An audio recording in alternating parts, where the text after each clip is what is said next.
Are you ready to get your feet wet? Because this is the Knowledge Pool, hosted by Gathering Information.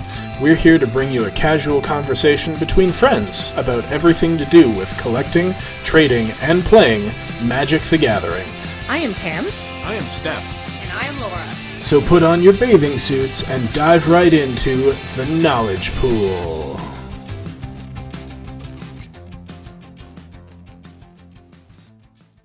Hello, everybody, and welcome to episode 38 of the Knowledge Pool. I don't know why you're looking at me for that. Tams? You just checked on your phone. I did, and then you told me, and I forgot, because it's been several minutes since then, and we've almost started the podcast a couple of times. Okay. Yes, episode 38. Sweet.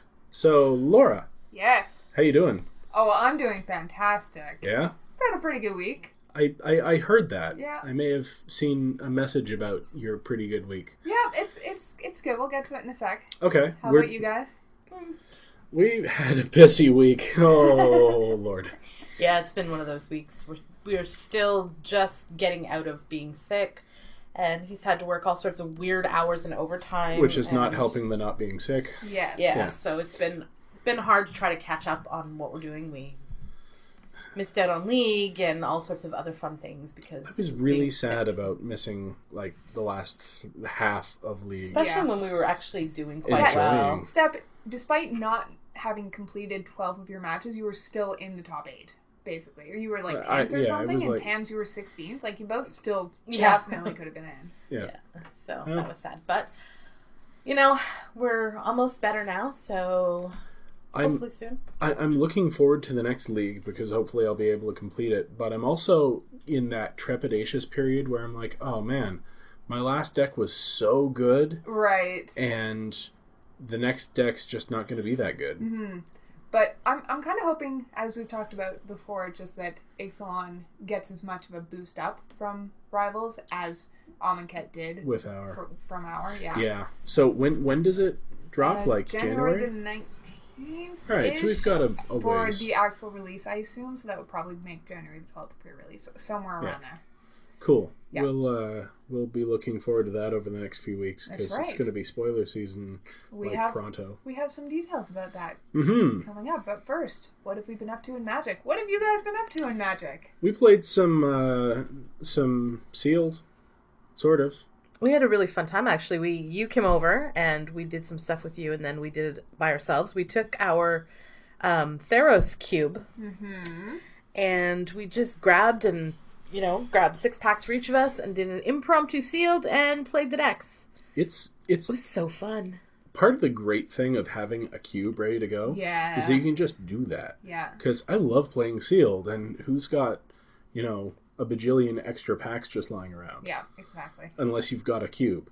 And with a block cube, and instead of like a this is all my awesome stuff cube, it's much more like a regular set feeling experience. Yeah, you still get a lot of commons. Yeah. And, gold cards that are useless. And I mean, you still get multiple rares per pack, but especially with a set that was so deep and has so many different decks and ways you can build things. I mean, it was great. I tried out a couple of cards that I never played in Theros because they just didn't seem great in draft. Yeah, you tried that artifact that puts an +1/+1 counter on a creature when it attacks. Armory of Heroes, and it was fine in sealed in a sealed deck. So it's super fun. Also, because I had to sort out the cube and repack it several times after we tried several different sealed things. Yep. I have been looking through some other half cubes I've got lying around, and I'm less than 20 cards off from having a complete Cons of Tarkir or Tarkir block cube. Yes. I'm looking forward to that because that's a great block. I'm really looking forward to how it's going to play out because, you never saw Cons and Dragons together in a draft format or a sealed format. They didn't even do, 2 of each pack sealed events. Yeah. I'm going to be curious to see how it all works together because Cons was such a different experience from Dragons. Yeah, absolutely. But they did certainly have some things in common. Yeah. They have some of the same cards. Yeah. right? Mm-hmm. Like, what, Summit Prowler? Yep. There's 2 different versions, one in Cons, one in Dragons. And all of the lands the common lands had one in one in each, and with different art, so. Yeah, and then with Fate and all of the bomb rares. Yep. So, that's something that I'm looking forward to on the horizon. We'll see how that goes. Yeah, for sure. But Tams, that's pretty much it. Man, I need to get back on Magic Online. Well, I watched a little bit of stuff. Like, I watched Marshall do some Eternal Masters drafting. I watched Kenji. Oh, we watched Kenji. Do an Eternal Masters draft. I actually watched some Kenji over the weekend, too. I just went to his YouTube and watched some of the VODs that he had uploaded. Yeah, it was super fun. I enjoy Kenji a great deal. I enjoy Marshall less than I used to, I think. I don't know. Maybe it was just that the deck he drafted was really not good. It was, but it was fun. It was very Marshall of him, and it was entertaining anyway, so I enjoyed it. I think I'd like to get in on an Iconic Masters draft, at least one. So yeah, we'll see if anyone we know is getting a box. I don't know. Mm-hmm. It's getting on in the Iconic Masters season, I guess, because we're looking forward to the big event this Friday. Yeah. Or this Saturday. So yep. That'll be fun. But that'll be mostly for next week's podcast. Laura, why don't you tell us about what you were doing? Boy, what have I been doing? So, first up, on Friday, our shop has been having a bit of trouble firing Ixalan drafts. Mm-hmm. So, instead, our shop owner was doing flashbacks, which is pretty sweet. He had just enough people to fire a Return to Ravnica block draft. Cool. And he had Theros block draft as a backup, but not as many people signed up for that, so that one didn't end up firing, but we got the Ravnica one off, and it was really fun. Only 2 people at the table had ever drafted the format before. Oh, wow. And only one of them had done it multiple times. I'd done the Return to Ravnica flashback we did last time, which was just the first set. Was it? I think so. I don't remember. The one where I drafted Selesnya. Yeah, probably. Yeah, so I'm certainly familiar with some of the cards. A lot of them are like in cubes, or you just see them because they're reprints and stuff like that. But my deck ended up interesting. Yeah. I first picked a card that I've always wanted to play, which is Crisis Incubation. Okay. Which is basically 2 green and a blue, so it's a Simic card. It enchants target creature. Target creature cannot attack or block or activate its activated abilities. And then for 1 green-blue, you can return Crisis Incubation to your hand and put 2+1/+1 counters on the creature. So you can either use it as removal, or you can use it as a 7 mana dump to pump your own creatures. Or both. So seems fun. I picked one that I've always wanted to try it. I know it's always seemed like a very sweet and powerful magic card, which is the best combination possible. Plus it's in Simic, which is my favorite color combination. And the person who was to my right, so he was passing to me packs 1 and 3, ended up first picking and second picking, I think, a couple of Orzhov cards, and then decided he'd dabble a little bit in Simic. And then just with the fact that Ravnica is really a multicolored format, and the fact that there are so many people who had no idea what they were doing in the draft format, just meant that the signals were kind of all over the place. So was this a full block? Yes. Okay. Yep. So, my deck ended up, I want to say mostly Simic. It was, like, mostly green, and then the second most number of cards I had was blue, but then I had some black cards, like I had a Grizzly Spectacle, which is actually a double black, and a couple other things. And then I was also splashing white for a Tower Drake's activated ability, and something else, another activated ability, and then I was splashing red for Ground Assault. So you were... I was 5 colors. Uh-huh. I was 5 colors. What did your mana base look like? It was... You'd think... Awkward? You'd think it was awkward. I had a Simic Guildgate. Uh-huh. I had 2 Prophetic Prisms. Okay. So those are the fixers. So it's 2 mana for an artifact when it enters the battlefield. You draw a card, which is very important. Mm-hmm. And then you can tap a land and tap it to add a mana of any color. And then I had 3 swamps, and then I had some islands, and I had a bunch of forests. Okay. So I didn't have any plains, I didn't have any mountains. But you had 2 sources of each, basically. Yes. Yeah. And I didn't have any trouble with my mana. Well, Prophetic Prism is a very good fixer. Yes. Like, it looks like an Unknown Shores, but just the fact that it gets you that card and back. I actually did have... The Transguild Promenade. I had a Transguild Promenade, right. So I had 3 sources also of very good. at least everything, yeah. So, my deck turned out super sweet. Basically, I was much more aggressive than I thought I was going to be.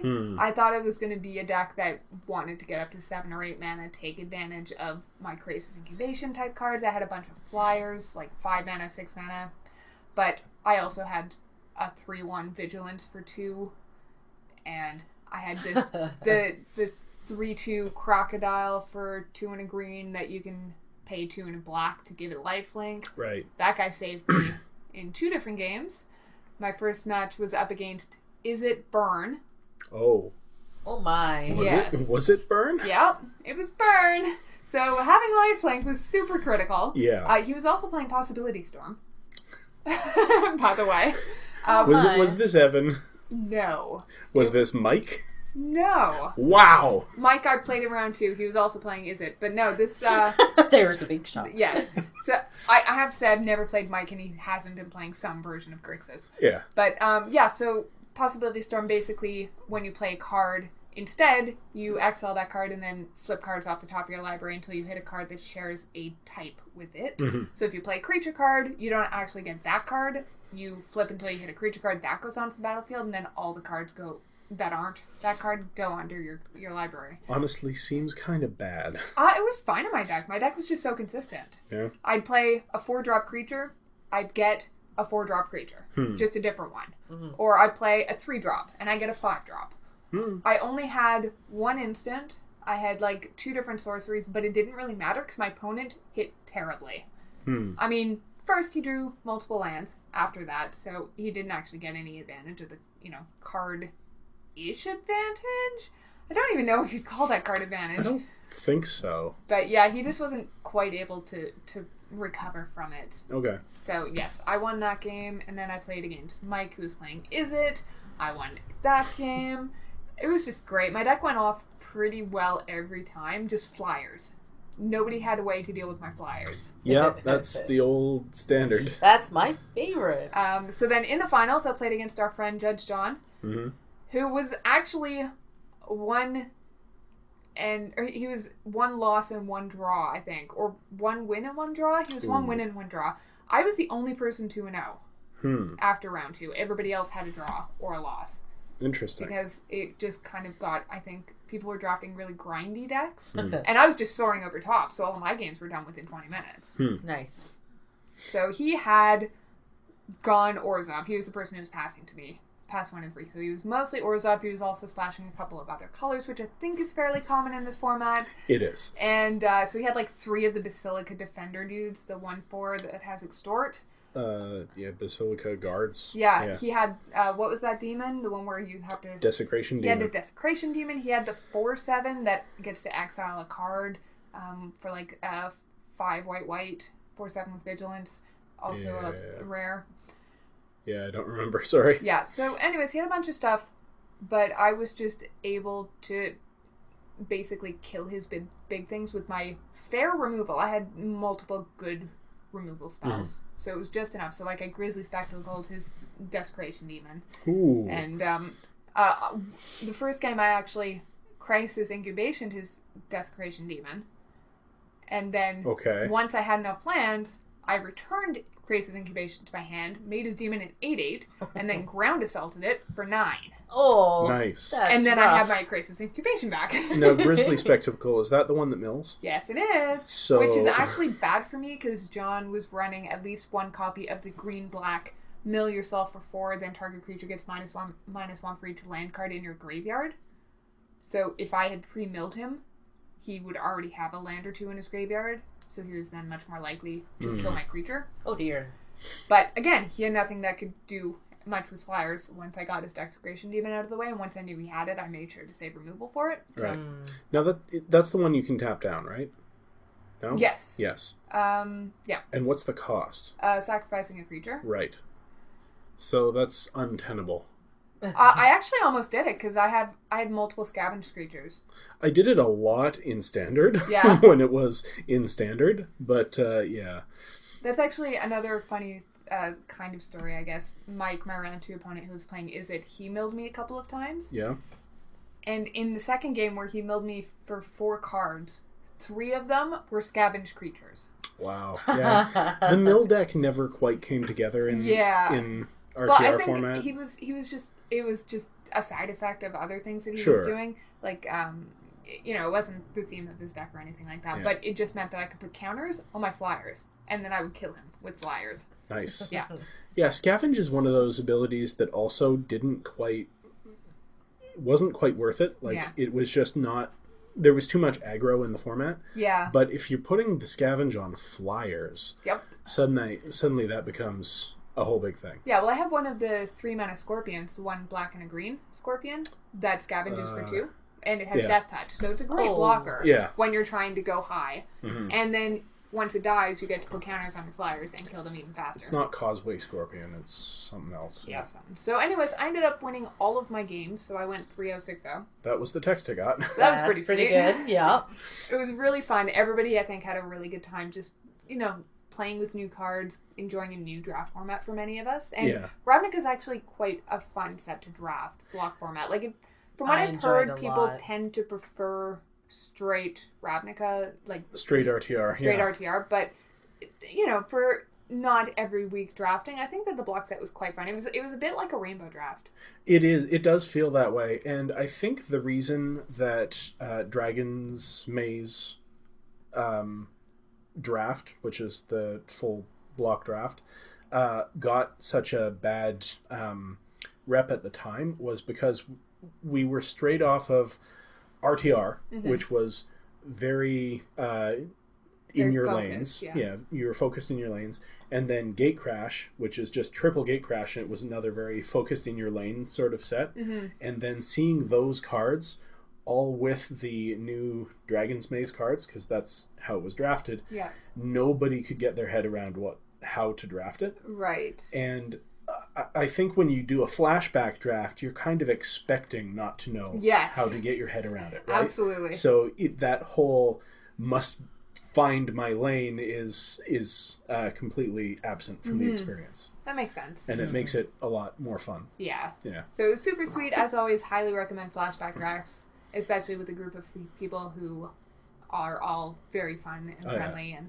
it was a very good time. And then we had League. So that was also pretty sweet. So how'd that go? Yeah, we weren't there. So it was the final tournament. So we had a top 8 bracket, and then we had 5 people from the consolation bracket show up, which meant that the guy who was in 9th place got to buy straight to his finals, because that way the two lower pairs could play against each other, and he had the choice of either sticking around and playing for first or leaving and taking second, because first and second had the same prizes. So it was straight for bragging rights. The guy stuck it out. Nice. I really am quite surprised that he managed to do so. I actually left before he even got to start playing.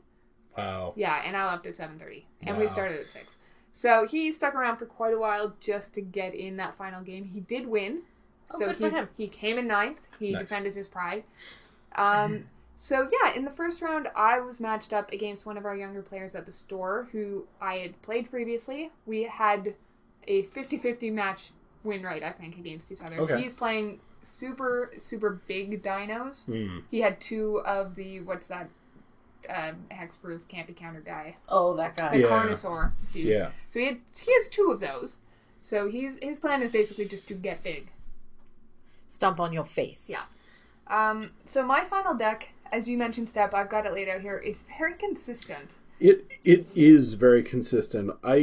How many cards in this are not duplicates? Let's see. 1, 2, and then your spells. So all of your creatures almost are duplicates of one another. Yes. So I have 2 Odapec Huntmasters, which make the deck.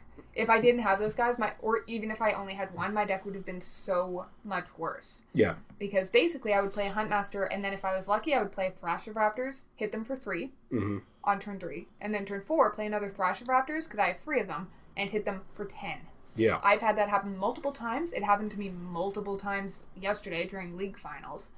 And it is super hard to come back with, especially because I have multiple spells that go to the opponent's face. Oh, yeah. Right? So if I get them down to 4 or 3 life, I can just wait until I draw my Burning Sun's Avatar, or my Unfriendly Fire, or my Repeating Barrage. You don't have that frustrating problem that a lot of colors have, where you get them down to 3 or 4, and then you're like, and now what do I do? Plus, a lot of my creatures have trample naturally. My Thrasher Raptors will generally have trample. I have 2 Charging Monstrosaurs which have trample. I have 2 Colossal Dreadmaws which have trample. Oh, jeez. I have Crash the Ramparts, which gives things trample. This is a very sweet mid-range deck. Oh yeah, I also have a Lightning Strike for more burn. For extra value. I love that feeling. I got it a couple of times because when I was in League, my League deck had multiple mostly red deck, 3-drop removal spells. Yeah. And then they're like, well, he's on 2. He can't have removal now. And I'm like, Lightning Strike? Yes. Plus this one's instant speed? Yeah. It's like, oh, yeah, that. So basically my deck's actually mostly mono red. So for green I have a Savage Stomp, a Crash the Ramparts, and 2 Colossal Dreadmaws main board. And that's it. Everything else is red. That's pretty sweet. That's a pretty sweet splash. Yeah. So, so I managed to defeat my round 1 opponent in 3. Oh, actually, that's not who I was playing in round 1. Rather, I played him in round 2, our young player. I played his dad in round 1. Oh, yes. His dad, who has the unfortunate reputation of having lost the last 5 league tournaments in the first round to the person who eventually won the league. Oh. So last league, I defeated him in round 1, and I won the league. This league, spoiler alert, I won the first round against him, and I won the league. Oh. So that's going to be his kind of claim to fame at this point. Basically, if you're paired up against him in round 1, you're doing pretty well. Maybe I'll call him Albatross. Oh. His deck though is actually like very similar to my second round opponent. It was also go big. He had the 7 mana Naya haste trample, put stuff onto the battlefield dinosaur, which is the only thing that brought him back in game 2. We ended up going to 3, and I just out-killed him, I guess. Out-killed him. So in second round, also played against dinosaurs. You'd think from my bracket that we were all playing dinosaurs. That's what it sounds like. Yeah, we weren't. I think there were 3 or 4 merfolk players. Okay. There was one vampire player. I don't think any pirate decks made it to the final. Just the one vampire player, right? Yeah, so it was mostly dinosaurs and merfolk. Okay. And then teensy bit of vampires, and then there was, the vampire deck that had pirate pets. And what would you say is the color breakdown of the top 8? I don't know. I mean, I'm mostly red, but Yeah. at least the 2 other dinosaur decks that I saw were Naya. Okay. So all 3 colors. The vampire deck was just straight black-white. The merfolk decks were all straight blue-green. Okay.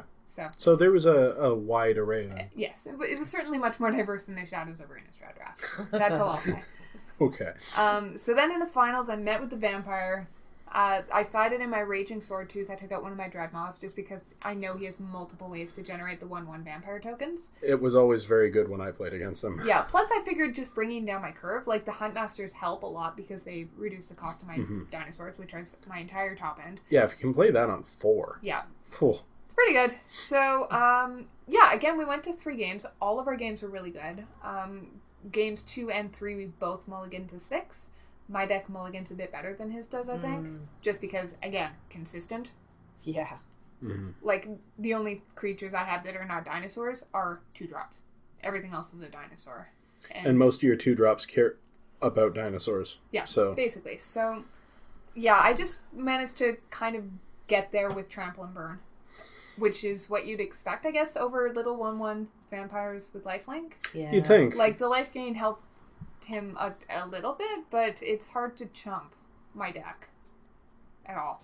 With that trample. Yeah. So game 3, I ended up going Huntmaster, Thrasher Raptors. Now what did I do? Oh, Sure Strike. Man, that card is good. I swung in with 2 Thrasher Raptors and an Odopec Huntmaster for Xaxes after he double blocked and had a lifelink on one of his vampires. And that's a good feeling, knowing you have the Sure Strike, so yeah, doesn't matter how they block. Yeah. Had exact lethal no matter how he blocked on that, at least. So I won the second league in a row, which is great. I've made top 8, I think, of all the leagues I've played in, but I usually haven't done that well in the final tournament. I think it's really interesting this time, though. The vampire deck that I played in the finals, he was actually the 8th seed. Interesting. So going into the final tournament, he was in last place to get into the top 8 bracket. And he said that the reason he was so low, despite the fact I've played him before, his deck is very good. And a lot of other decks have a hard time beating him once he gets his life game going. Right, like he has one of the rares that drains you when you attack with the vampire. He has a bunch of those 2/2 life linkers for 2, multiple ways to create tokens, that sort of thing. But he said that during the middle of the league, he got a bit too greedy with his creatures. So he didn't do as well, which meant that he dropped standings. You know, I think I noticed that when I played him the last time. Yeah. So he said that after a week or two of that, he tightened things up a lot more. Well, good for him. And created a much more consistent deck that obviously got him right into the finals. He didn't, I don't think, had much trouble getting there either. That's fantastic to hear. Like, somebody actually works on their process, works on their deck, and then makes it better. Well, I just think it's interesting because I also was lower in the standings. I got caught up in the last week or two, but for a while there I was like 7th and 8th. Because I was running a mediocre Merfolk deck. Yeah, you didn't know where your pool was supposed to go for the longest time. Yeah, so I was also dropping myself just because of the deck I was playing, and then once I put together the much stronger deck, apparently, the more consistent deck, we'll say, you know, I was also just able to bring myself up just enough. So I thought it was fun that the two of us were the ones in the finals instead of people who've been at the top of the pack for the whole league. That's fantastic. It's really cool. Yeah. Just shows you that that's why it's, well, not Swiss, it's finally Limb, but that's why we have an actual tournament instead of just crowning a champion. Yep. Based on points. Cool. So was that the end of your Magic escapades? Yeah, basically. I mean, I also was here for the Theros block sealed cube for yours. And, yeah, just the return to Ravnica, and then, why are you looking at me? Am I forgetting something? No. Okay. I'm intent on listening to your stories. So yes, basically I had a super great week of Magic this week. I went 6-0. Cool. In matches. Sweet. Yeah, it's been working out all right for me. Sounds good. So now we just kind of have to kill time. I say kill time as though I'm not going to have crazy amounts of other things to do in real life for Christmas. Yeah. So we've got a bunch of stuff coming up. Everybody, I'm sure. That will probably reduce the amount of Magic that we're playing the next few weeks, but we'll still try and get out there. We've got things planned for next weekend. So that's pretty much it for what we've been up to in Magic. So let's move on to the news. Oh boy, the news. So when you got here, you said, I don't think there was much news this week. And then we got thinking about it, and it looks like there's actually a bunch of news this week. Well, yeah, I guess it depends on how you define it. Yeah, that's fair. Bunch of smaller things, I think. Yeah. Let's kick it off with Unstable. Okay, well, Unstable... excuse me. Unstable has finally been shipped, I guess. Like, stores have been opening it up. Yeah. And, wouldn't you know, all those vanilla creatures that I was so concerned about being in an unset, apparently they're not so... Well, they're still kind of vanilla, but they're not so black-bordered as we all thought. Right. Because depending on which art you open, your card might have completely different characteristics. Or stats. Yeah. It's so cool. I love this concept. I love that it exists. I love that it's not black border, because that would be a nightmare. This might surprise people, because I'm not usually that high up on the unset. I also really liked it. Yeah. It definitely made it... It made it a very net positive for me. I especially like that one of the cards that has multiple variations. Actually, apparently it has 6 completely different text boxes. Very cryptic command. Yeah. Yeah, because when Very Cryptic good. Command was spoiled, it was like, really? Yeah. That's... I mean considering how used cryptic command is. Yeah. It's in, you can find it in any format it's legal in. Yeah, absolutely. But... And they're saying you can tap permanents that have one word in there. Like, yes, I understand you can tap all their lands, but with cryptic command you can tap all their creatures. Yeah. That's a bit better. Yeah. So, because they can't just tap in response. Yes. So the fact that this one now has 6 completely different 4 modes. Yeah. Is hilarious. It's going to be a nightmare. Judge John said that he wasn't quite sure what would happen if someone called a judge for the oracle text. Because they would then have to say which one. Yeah, I mean, they Wizards has lettered them, so like their collector number is whatever the number is, A. No, it's not. Oh, it's not? The collector's numbers are all the same, just they have informally numbered. Oh, they've so that there is a standard. So was this one of those things that Mark was in R&D and he was like, oh, and we're going to do this and we're going to do this and this is going to be really cool. I bet you $20 that's what happened. And somebody went, Mark, there's a little bit of a... No, don't worry about it. It's fine. Everything is fine. We'll figure it out later. We'll worry about it later. I do think this is what they meant by 216-ish cards. I would think so. Yeah. And I'm very happy with that. So seems cool. You should definitely check out some of the alternate artwork on things like the slow zombie. That, I think, is the one that I slow want. Zombie. I would like all 4 of them, and I would like to put them in a, in a frame. That's what I'm doing with Target Minotaur. I'm going to frame the whole collection of Target Minotaur and hang it in my office. Yeah. That's awesome. They're really great. And I just appreciate that attention to detail. And like you said, Steph, also just the fact that could only be done in a silver bordered set. Yeah, because there's no way. Yeah, so it definitely appeals to, I think, a lot of people's it tickles their sense of fancy. It's subversive in a fun way. Mm-hmm. Yeah. Yeah. What other Commander news? Right. So the Commander Council, which is no affiliation with Wizards of the Coast whatsoever, except that they talk. Yes. Has decided that for either the month of December or the next 6 weeks or something like that. The next 6 weeks. All silver bordered cards are going to be legal in Commander. Oh boy. I think this is a fantastic thing. I'm probably one of the very few, but here's where my unpopular opinion, is going to probably get us our first angry letters, but I think anyone who doesn't think this is a good thing has no business playing Commander. That's a strong tack to take. Boom! I just think Commander was created to be a fun format. It was a format to blow off steam, and the reason that I am so hesitant to play Commander is that now it seems to be so full of competitive playhards. And so this, the feeling of, okay, we're just going to make all of the silver bordered cards legal for however long they're legal, because they're probably not going to stay legal. I mean, they might, but they're probably not. I think this is a fun thing to do. Sure. So keeping in mind, I have no horse in the race. Sure. I'm probably not going to be playing Commander in the next 6 weeks, would be my guesstimate. I mean, even just as a non-commander, I don't like this for a couple of reasons, which have nothing to do with fun. They're more... I have a very...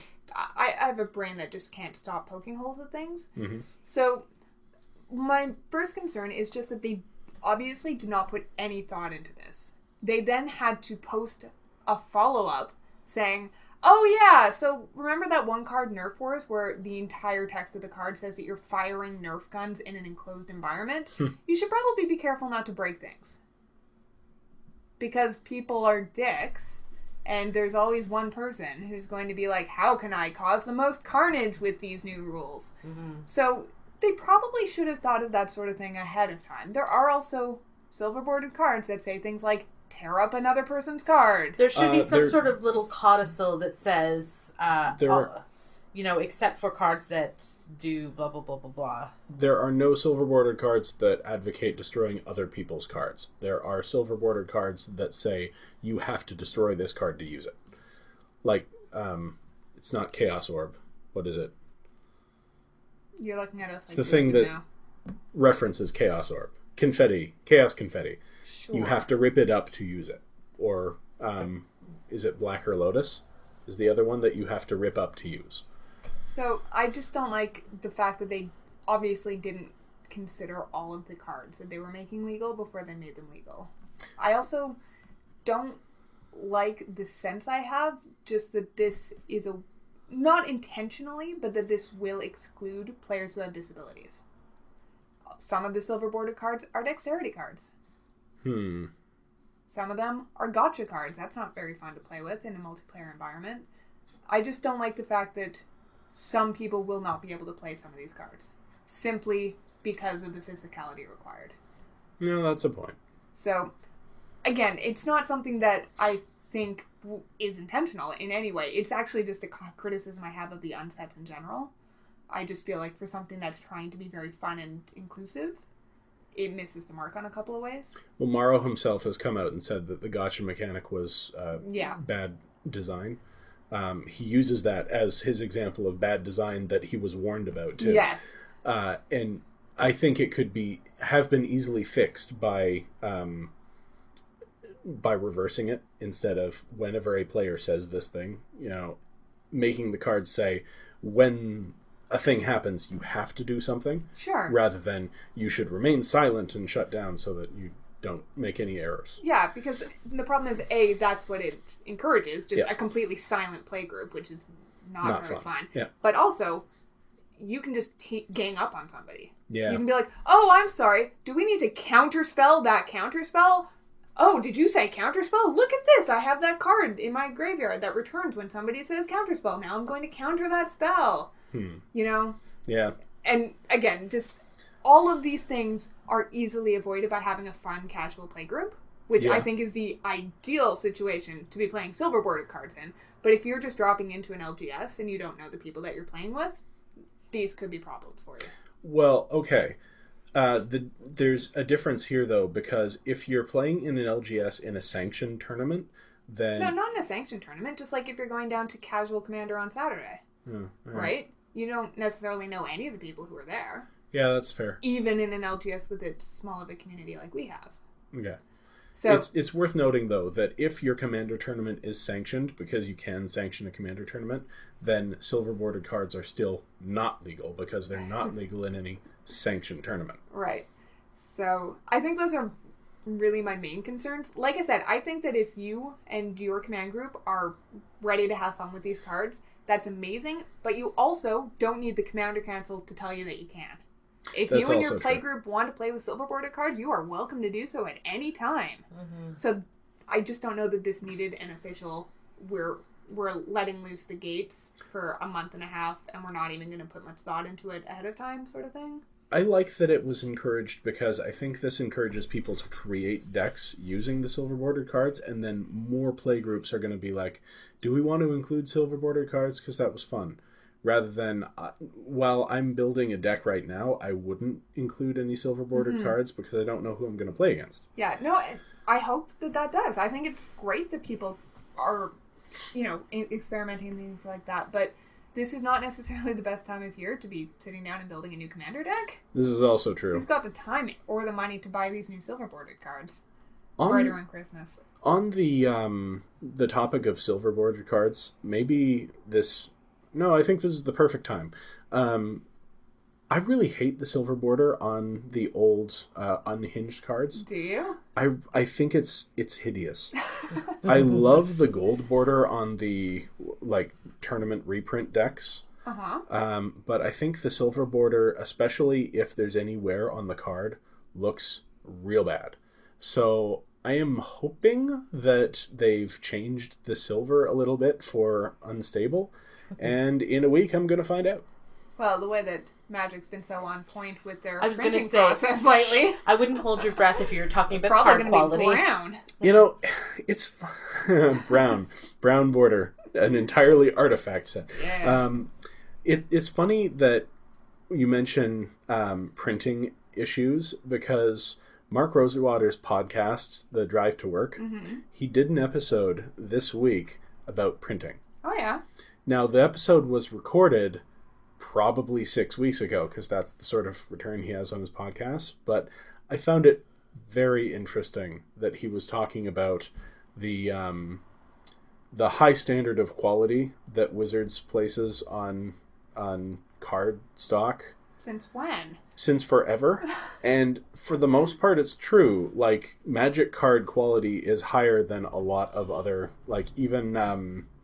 board games that have cards in them. I mean, maybe, but when the Chinese counterfeits are doing a better job than you are, and that's how you determine what I'm sure he's been inundated with what? Yeah, well, I don't know.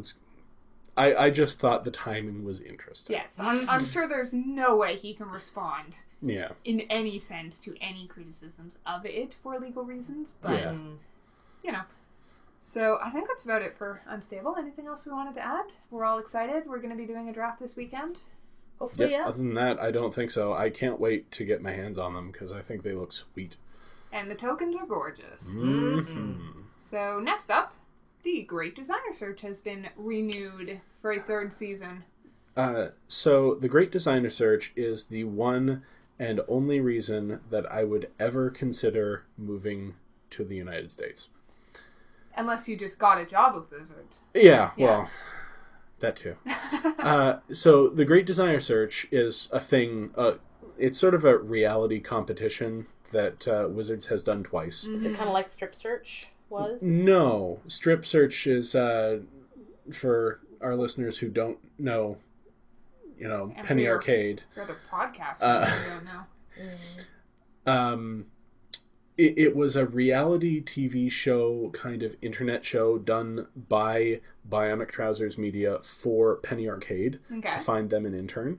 And they collected artists in a house and they had challenges and the whole thing was very stuffy and reality TV, and the artists just did not cooperate with the antagonistic atmosphere that they were trying to put them in. Okay. So it was, if anyone hasn't seen this, I would highly recommend watching the first 4 episodes because it's great to watch reality TV subverted by nice people. It suddenly becomes this learning. It's like love art camp.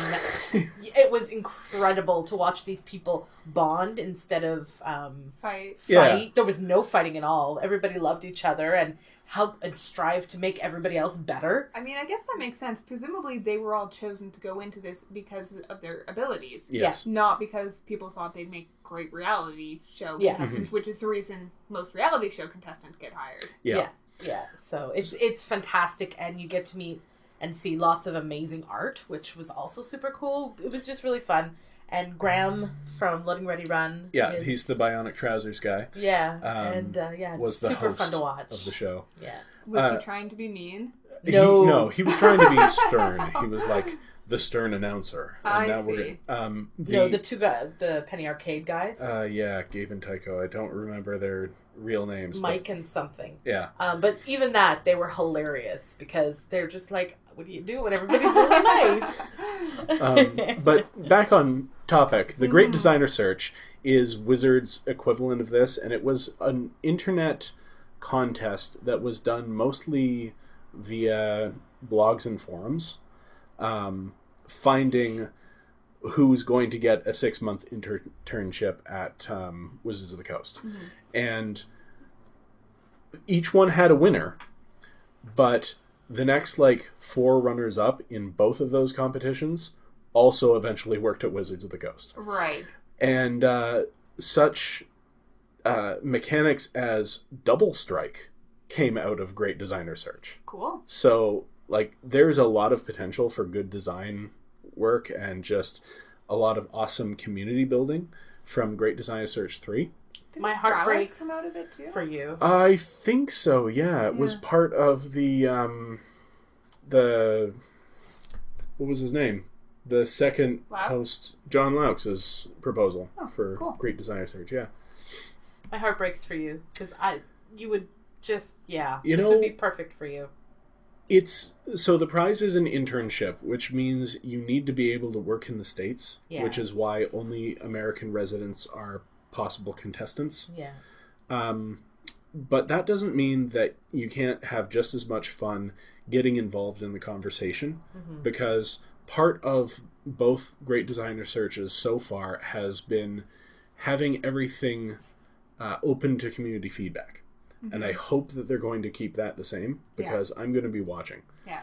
I'm really excited to get involved in this in some way, just because both of the first Great Designer Searches happened before I was back into Magic. Yeah. So I didn't get the first-hand feel of what was going on. I mean, I haven't even been involved in you design the card, which they did, I think, the last one in Magic Origins, was it? Or M15, something like that. So, anyway, that's totally exciting to me. Right. So, it'll be fun to watch and see what they come up with. Mm-hmm. Next up, we have a couple of more spoilers, these ones probably intentionally, of Rivals of Ixalan. Ooh. They've started releasing some of the cards that are going to be in the Planeswalker decks. So we have a couple new Planeswalkers, Vraska, who is now mono black, and some Minotaur dude who's red black. Angrath? Yeah, sure. And Vraska looks pretty sweet. Yeah, I love her. I feel like her abilities are just kind of we have multiple Vraska Planeswalkers, pick one ability from each and throw it onto a card. Well, I mean, they very much look like Planeswalker deck Planeswalkers, right? I don't know how to feel about the fact that I Vraska... think they're both 6 drops. Yeah. Is mono black. Yeah, it's a little weird. Her identity is Golgari to the core. Could that be something that's coming out of the narrative of the It current would have to be. block? Probably. I mean, we don't know. She looks gorgeous in the art. Also, that is the Rivals of Ixalan set symbol, right? Should be. Well, maybe Jace cheats on her and then she turns all inwards and selfish. Oh, maybe.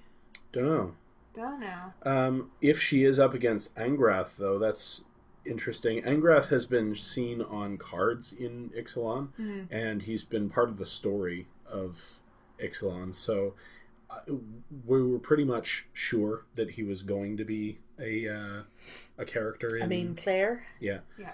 So I can't wait to see what his real Planeswalker card looks like. His art's pretty sweet. So, yeah, if you want to check out, there's been, I think, like 6 or 7 cards and some commons that have been spoiled, so you can just check those out online, see some beautiful artwork.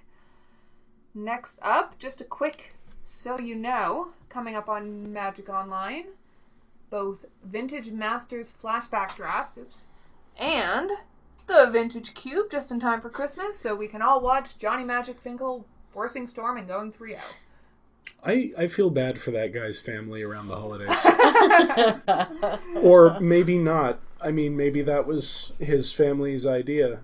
Maybe, yeah. You are going to be forced to force Storm for 24/7 so that we can have a Christmas party and wrap all of your presents while you're gone. Yeah.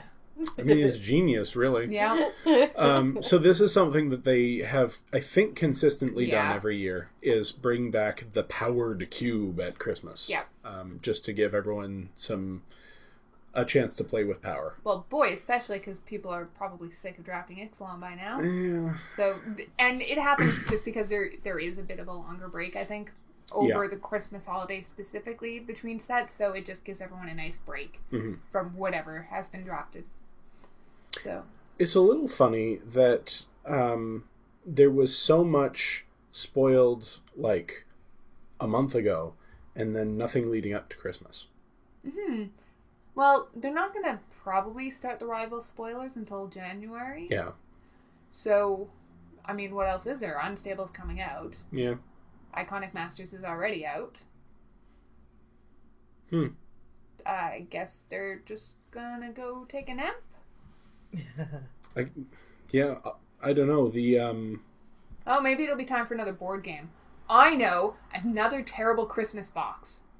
I hope it's a Christmas box. Hey, have we heard whether or not we're actually getting an actual... I haven't heard anything. Nope, nothing yet. Oh, it's getting kind of close. Yep. They're going to have one. That's the kind of thing I usually see show up in stores, though. Like, I don't really watch for whether they're going to give us a holiday gift box. Yeah, that's true. But I usually would see something about it online just because I'm monitoring things for you, our beautiful listeners. But, yeah, nothing yet. Or the lurker.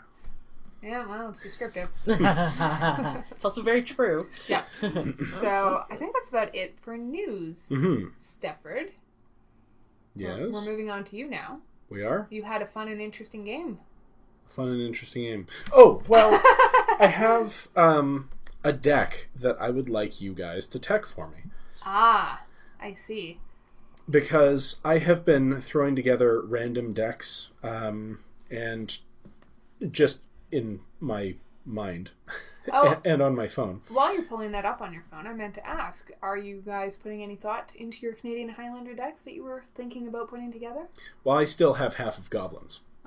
So I really... You know what? I really need to just buy the goblins versus merfolk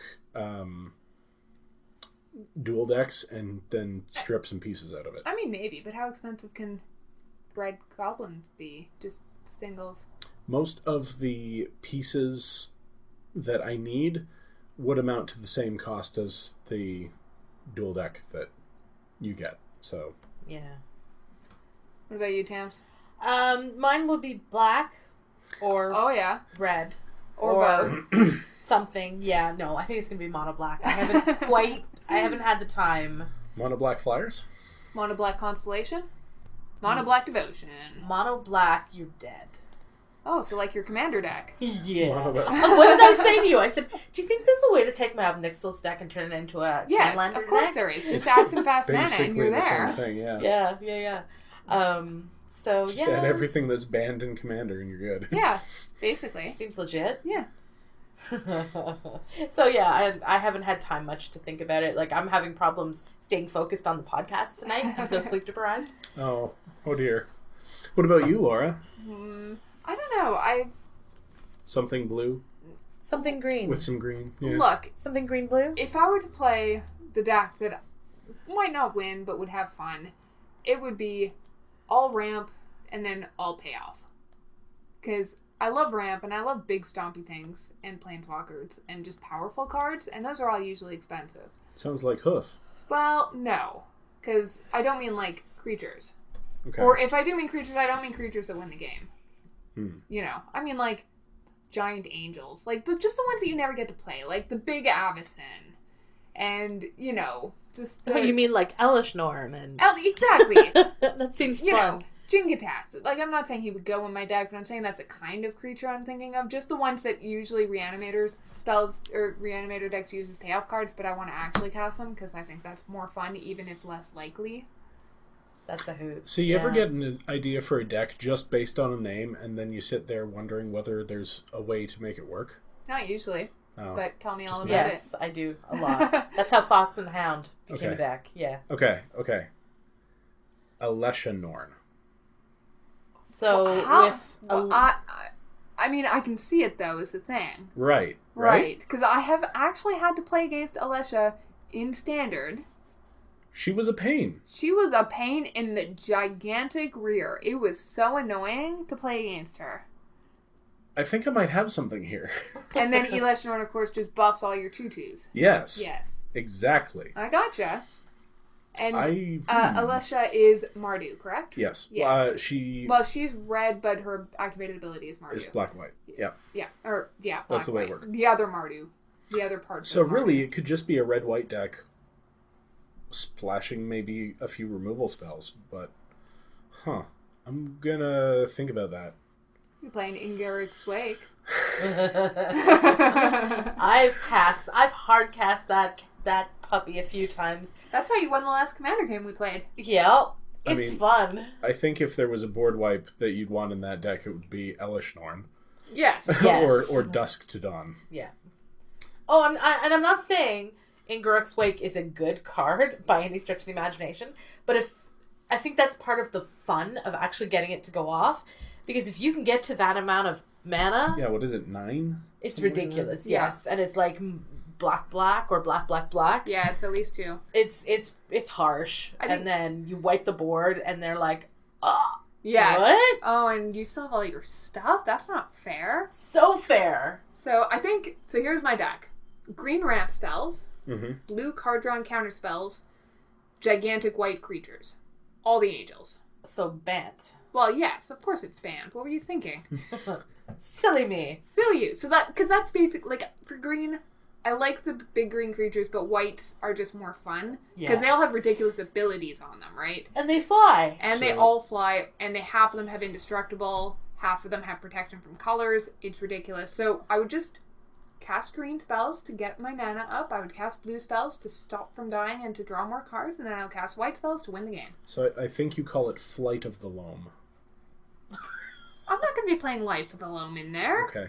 Fair That's enough. not a ramp spell. Inguruk's Wake, by the way, is 7 black Yeah. for there a we go. sorcery. Yep. Destroy all creatures you don't control and all planeswalkers you don't control. But the reason it works in the deck that I have it in oh, is it's a because, win the game card. because yeah. I have the card that doubles all of your swamps. Oh, not Pontiff of Blight. It's the extort dude. Yeah. Yeah, maybe it is Pontiff of Blight. It might be, and that's pretty sick. Yes, because you cast him, and then you can cast Ingrid's Wake next turn, because I think he's a 5-drop, right? Yes. It's pretty disgusting. It's and pretty fun. By that point, hopefully you have a small army of things that don't die to this board wipe. Yeah. And you start off with a whole bunch of little death touch guys, keep down the ground. Yeah, it's pretty fun. And then you get Unearth, demons. and Undying, and... Oh, so fun. I love me some black. Yeah. So, okay, the deck that I had in mind is for Standard. Okay. Because I'd like to go out and play Standard, but So Showdown's coming up shortly. Right. So, I was thinking mono blue, or maybe splashing... I like it already. Maybe splashing white or black. So the list I have is 4 Siren Stormtamers. Those are the ones that counter a spell or ability that targets you, or a permanent you control? Yep. 4 Slitherblades. Oh my god. I know what you're doing here, and I don't like it. Is this Pants the deck? Not exactly. It's Blue Flying Man. Well, Slitherblades don't fly. Slitherblades are unblockable. Fair enough. 4 Labyrinth Guardian, because they were the next cheapest creature I could find. Sure, the 2-mana 2/3. 4 Stormfleet Aerialists, which are 2-mana 2/1 flyers. A Temet, which I threw in just because, but I don't know about. 2 Champion of Wits, 2 Eternal of Harsh Truths, 1 Aven Wind Guide, which is also if I want to splash white, those are the 2 white cards. 2 Hostage Takers, 2 Tempest Callers, and 2 Scarab Gods. And the Scarab God is the thing that brings back all the Slitherblades and Siren Stormtamers. And suddenly they're 4/4s? Yeah. How are your Slitherblades and Stormtamers dying anyway? Because I block with them on turn, 1 through 5. How do you win against a control deck? I don't. I don't think I do. Blue-white doesn't play any creatures. So... Energy will kill you dead before you get there? The spells would be Dive Down, Unsummon, and Aether Meltdown. This is my first, let's throw all of the 1-drops in and see if we can make it work. Suggestions? I mean, it sounds like you're kind of going for Boggles without the Boggle payoff. Yeah. I was kind of... The way it started was, can I make Ramanap red in blue? Because Scarab God is a win condition. That's true. He is. And the answer is no, of course not, you fool. But this is what I ended up with, so what do you think? I mean, it's certainly an interesting concept. Early game beatdown sometimes just wins free games. On the other hand, sometimes it just loses games. Yeah. So, it would be interesting to test drive it. I think you might be better off thinking more along the lines of Boggles. Especially if you're running Dive Down and things like that. To give your creatures hexproof, why not just load them up? And then you just need one of them to stay alive. Especially with your Stormtamers, which also count as hexproof for another creature as long as you have mana up, right? So you just get a Slitherblade, put a bunch of auras on it, make sure they can't kill it, and then they're dead on turn 5. But then I have to play auras. Yeah, or equipment. Yeah. Or you could play all sorts of counter spells and flyers. Well, that's also an option. That's my version of blue. I don't know how much of the deck I have, but I think I have the expensive pieces, so... That's usually the hardest part, so there's no harm in putting it together and giving it a whir. Absolutely. So you think I should add pants? I think that your deck is not favorable against any of the decks that are in the meta right now. That's a problem. Yeah. Because just, like I said, energy I think will just stomp you. Blue-white doesn't play Energy is a lot of trample? Well, no, they just don't really care about what you're doing because they're playing, Hydras and stuff. And then killing you. Dead. Yeah. Because they're also playing removal in Harness Lightning and Shocks and stuff. Shocks kill Slitherblades. Yeah, they do. And then they kill you. But they don't kill 4/4 Slitherblades. It's true, but you have to live that long. That's true. So, anyways, I think it's interesting. I always love mono blue aggressive decks.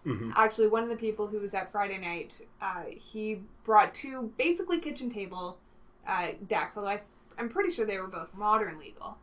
And the one that he played was mono black Aetherborn. And he gave me mono blue illusions. They were both tribal decks. So it was running... Sweet. It was very sweet. So, he was running the 2/2 death touches, and he had the infinite combo with the automation module, the counters, whenever creatures enter, and whenever +1/+1 counters get put on stuff and things like that. And, metallic mimics and things. And then the blue deck had a couple of counter spells and bounce spells, but it also just had blue illusions, which usually have flying. And then he had lords. And clones. So you could clone your lords. Like, he had one, I think it's called Master of Illusions, maybe. It gives all of your illusions +1/+1 and hexproof. Eek. And then if you play a phantasmal image on that, now you have a hexproof +1/+1 lord. Wow. That seems real sweet. I stomped his face twice in a row, quickly, with the blue deck. It just was very good. How was the black deck? I think it was fine. He said that the black deck was the aggressive deck. He just did not get enough time to get his stuff on the board before I killed him in the air. It's usually not what you want to hear with an aggressive deck. Yeah. So I think he probably needed many more ways to target the illusion creatures, because if they're targeted by anything, you have to sacrifice them. Yeah. That's the drawback to illusions. Yeah. So, he was playing Fatal Pushes, which can target any illusion regardless of CMC. It just doesn't kill them unless they have a converted mana cost of 2 or less. But it doesn't matter because they've been targeted. Yeah. Right. So, just things like that. If you have big things that you've basically cheated into play and then you try and mitigate the drawback. So, you could also go the green way and do, Heroic Intervention, which gives hexproof and indestructible. Yeah, that's also a thought, but that also doesn't get me Scarab God. It's true. But it does if you're Sultai. Do I really want to be Sultai? I want my opponents to be Sultai. So we also had a sort of topic that we were going to cover, but I think we're kind of... Yeah, I think we can talk about it next week. We'll have even more first-hand experience. This is true. Regarding the topic, so it'll be an even better time. So I think for the last part of our podcast, do we have anything else we wanted to say? No. Then I have a card in my hand. Oh my goodness. We have a creature. Okay. It's a 2/4. Okay. And whenever it deals combat damage, you gain that much life. It's obviously an early version of Lifelink. So it's probably black or white. Okay. It also has an activated ability for 1 and a red. Okay. It gets +1/+0 until end of turn. So it has kind of fire breathing-ish. So, what color is it? What is it? Go. Do we think it's a Mardu card or one or the other? I would say It seems black, but it has a red activated ability? Yeah. So there's plenty of cards that have done that, right? Yeah. Just sure. I mean, we're talking about Alesha. She's red with an Orzhov activated ability. Yeah, so that's fair. I think that we can agree it's either white or black or both, right? Yeah. Blue and green don't generally get lifelink. No. So, what did you say the converted mana cost was? 4. So it's a 4 mana 2/4, which leads me to think white. Black usually gets 4 2s. Yeah. Well, don't try to guess the card. Just try to construct the card. What is this thing that we're describing? All right. Well, it's blue-green, obviously. New. All right. A 4 mana 2/4 with quasi lifelink and fire breathing. I would want it. I'm gonna ignore the CMC. I would want it to be black-white. Yeah. A 2 mana 2/4. Actually, theoretically, it would be a 1 black-white for a 3 mana 2/4. I think that's probably better. So a 3 mana 2/4 gold card with fire breathing from Khans of Tarkir. And what is it? What kind of creature is it? Well, if it's from Khans of Tarkir, then there are a limited number of tribes it could be. It's not a Minotaur, because it's a 2/4, and that would just be wrong. So I'm going to say it's a warrior. It breathes fire. A black-white warrior with a red activated ability? That sounds sweet. Yeah. Seems pretty good. So it's a Mardu warrior of some sort? What do you think, Tams? Again, having problems even staying awake, so my brain isn't working that well. What do you want it to be? I want it to be a beautiful dragon. Okay, well, say it's a dragon. Is it a ground-bound dragon, or did Step overlook the fact that it is flying? Step, it has flying and you didn't even tell me? Okay, so what we actually have here Do tell. is, you're not far off, Sunhome Enforcer is, I don't know if you recognize Sunhome now, It sounds familiar. is from Ravnica, the City of Guilds. It is a giant soldier. Oh. And is a 2/4 with quasi-lifelink and fire breathing. Cool. So it's a Boros dude. yes, it is. Sunhome is the Boros guild Whoa. Yeah. capital. I thing. mean, it makes sense if I were to pick a gold color combination, that's what it would be, because, again, blacks usually has 4 2s for 4. Yeah. I've never seen a black 2/4, I don't think. That dude is big. well, yeah, Ooh, he is pretty ripped. he's a giant. Yep. His eyes are flaming. I guess he fire breathes out his eyeball. Could be. That's pretty sweet. Laser Kind of vision. like, is Oh it my gosh. Gort?